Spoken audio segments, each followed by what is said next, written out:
Hi there. Do you want to tell us your name and a little bit about yourself? Yeah. Hi, I'm Ashlee Lewis. I'm from California, a little bit outside of LA, and this month I'm under the spotlight. So Ashlee, start off by telling us a bit about yourself. How did you get into basketball and what's your journey been like to get to this point? Yeah, so I grew up in Southern California, like I said, a few miles outside of LA, and my dad played basketball. So we were a big basketball family growing up, but I also played soccer growing up. So when it came to high school, I had to pick between basketball or soccer. And I think basketball was just a choice I made on a whim. Not really sure, but it's brought me here. So I've got no complaints. So you played in America, obviously, most of your life. America is obviously, unfortunately, known to have many notable social justice issues. And there's a constant conversation around the treatment and experiences of Black athletes. What has it been like for you being a Black athlete growing up in America, and how did that climate shape you and kind of your progression in the sport? Yeah, so it's been a little bit of a double-sided coin. In high school, I went to a predominantly Black high school, Long Beach Poly, best high school in the nation if I say so myself, but I played with a lot of people who looked like me and my coaching staff looked like me. So that experience in my youth was really, really, really important. And then when I got to college, I played in Orange County, which is a bit less diverse, to say the least, in Southern California.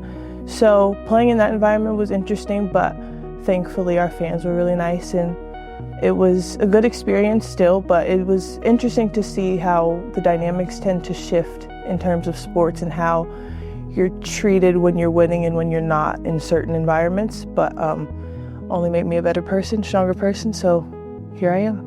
Definitely. Now, of course, it isn't all negative. Black culture is very much intertwined with basketball at all levels. And I'm sure you personally have a lot of pride related to your identity as a Black woman.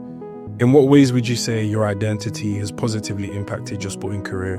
And I guess to a wider extent, how would you say Black culture has shaped basketball as a sport? I think Black culture and basketball at times go hand in hand. I feel like so often and for so long you've seen Black athletes in basketball be so prominent, and I think that's done a lot for my identity as well, because sometimes, especially growing up, you feel like you kind of fall to the back burner at times, but having, you know, that anchor with basketball and being able to be successful in that and kind of give me a step up in that way, I think it's done a lot to help me kind of figure out who I am. There's so many people and so many characters that come through basketball, and it really allows you to kind of find yourself without falling into the crowd, which has been really nice. So I think it's helped me figure out who I am as a person, but it's also been a really good anchor and, you know, finding a community in that sense. You've obviously had a lot of success in your career so far, recording almost 1,000 career points and 700 rebounds during your 4 years at Cal State, and no doubt numerous awards, placing you highly on loads of all-time lists in the school's history. What's your favorite personal achievement across your career? I think I've got two, one basketball related and one kind of personally. I think basketball related in 2022 season, I was able to earn Most Improved, which was really, really good for me because I was coming off an injury. So, you know, the support of my coaches and my teammates and the staff at the school saying how much work I put in to get back and be successful was really nice. And then I think personally, what basketball has done in that kind of sense is just the relationships I've been able to build. Like, there will be people I will talk to from all over the world for the rest of my life, which has been really, really cool. So I think just those relationships, building those relationships has been another great achievement for me. So whilst there are obviously so many highlights, inevitably there'll always be some setbacks and low points across a career. Have you ever had any major setbacks or disappointing periods, and what did you learn from those situations? My freshman year of college was definitely not ideal. I went in during COVID, so it was literally just me and my teammates on campus, which was strange. So dealing with that was interesting, but again, you know, tough situations like that make you a stronger person. And then I unfortunately got injured halfway through the season right after I earned a starting spot, which was super hard, kind of knocks the wind out of you at times, but again, just goes to show that, you know, if you get knocked down, you have to get back up because you never know when the next opportunity can come, so you've got to keep fighting and showing up for yourself.